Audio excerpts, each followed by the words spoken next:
ने एक बार अपने आध्यात्मिक गुरु बृहस्पति को नाराज कर दिया था।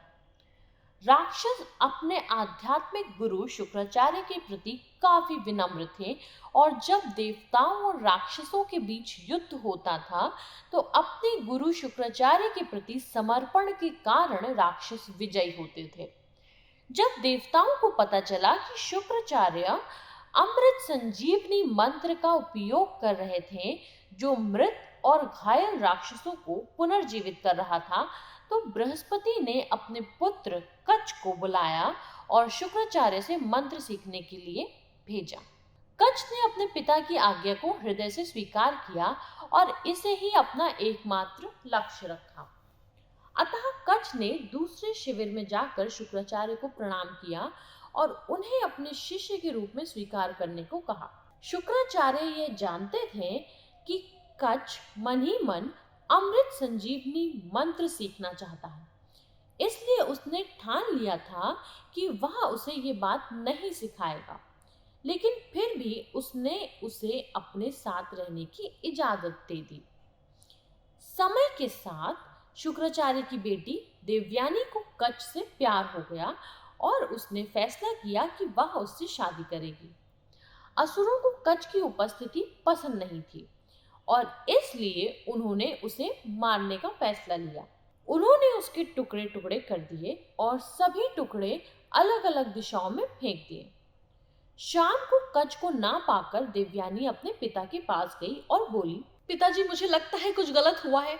कृपया अपनी अमृत संजीवनी का उपयोग करें और कच्छ को वापस ले आए, क्योंकि मैं उससे विवाह करना चाहती हूँ।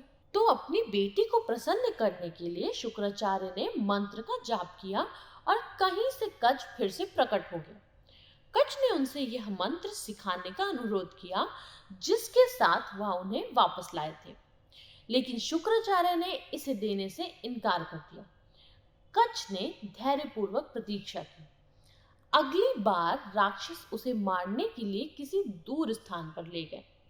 उन्होंने उसके शरीर को ओखली में पीसकर अच्छा पेस्ट बना दिया और पेस्ट को समुद्र में बहा दिया। फिर से देवयानी रोई और अमृत संजीवनी मंत्र का उच्चारण हुआ और कच्छ वापस आ गया। कच्छ ने शुक्राचार्य से मंत्र के लिए अनुरोध किया, लेकिन उसे फिर से मना कर दिया। कच्छ ने हिम्मत नहीं हारी। उन्होंने आज्ञाकारिता की ताकत और शक्ति को याद किया। आज्ञाकारिता की शक्ति। अगली बार असुर यह सुनिश्चित करना चाहते थे कि मंत्र का प्रयोग ना हो, इसलिए उन्होंने कच्छ को मार डाला।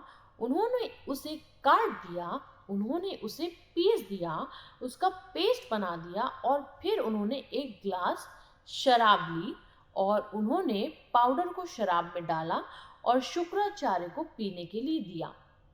शाम को जब देवयानी ने कच्छ के बारे में पूछा तो शुक्राचार्य को एहसास हुआ कि कच्छ उनके पेट में है, लेकिन अगर वह बाहर आया तो शुक्राचार्य को ही मार डालेगा। कच्छ पेट के अंदर से बोला। कच्छ ने कहा, शुक्राचार्य, मेरी एक सलाह है। आपके पास कोई विकल्प नहीं है।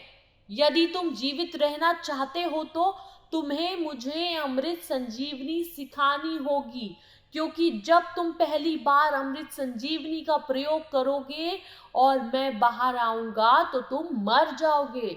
उससे पहले यदि तुम मुझे अमृत संजीवनी सिखा दो तो जब तुम मर जाओगे तो मैं अमृत संजीवनी का प्रयोग कर तुम्हें जीवित कर दूंगा। तब शुक्राचार्य के पास कोई विकल्प नहीं था और उन्हें मंत्र सिखाना पड़ा।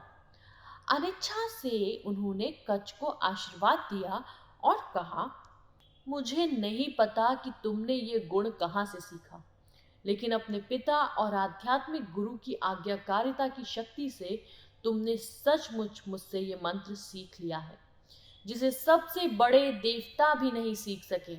यह कहानी हमें सिखाती है कि कच्छ ने अपने पिता की आज्ञाओं को पूर्ण समर्पण के साथ हृदयंगम कर लिया था और इसलिए वह सभी कष्टों को सहन करने में सक्षम था। परिणाम पूर्ण सफलता है। अधिकांश समय हम केवल वही निर्देश लेंगे जो हमारे मन और बुद्धि में फिट बैठते हैं, और हम उन निर्देशों को पूरी तरह से अनदेखा कर देंगे जो हमारे मन, अहंकार और बुद्धि के लिए उपयुक्त नहीं है। अर्जुन ने अपने हृदय से भगवान के निर्देशों के प्रति समर्पण कर दिया और अंत में कुरुक्षेत्र के युद्ध क्षेत्र में सफल हुए। महाभारत के एक श्लोक में अर्जुन कहते हैं, मेरे प्रिय कृष्ण, हे अच्युत, मेरा भ्रम अब दूर हो गया है। आपकी कृपा से मेरी स्मृति पुनः प्राप्त हो गई है। मैं अब दृढ़ हूँ और संदेह से मुक्त हूँ और आपके निर्देशों के अनुसार कार्य करने के लिए तैयार हूँ।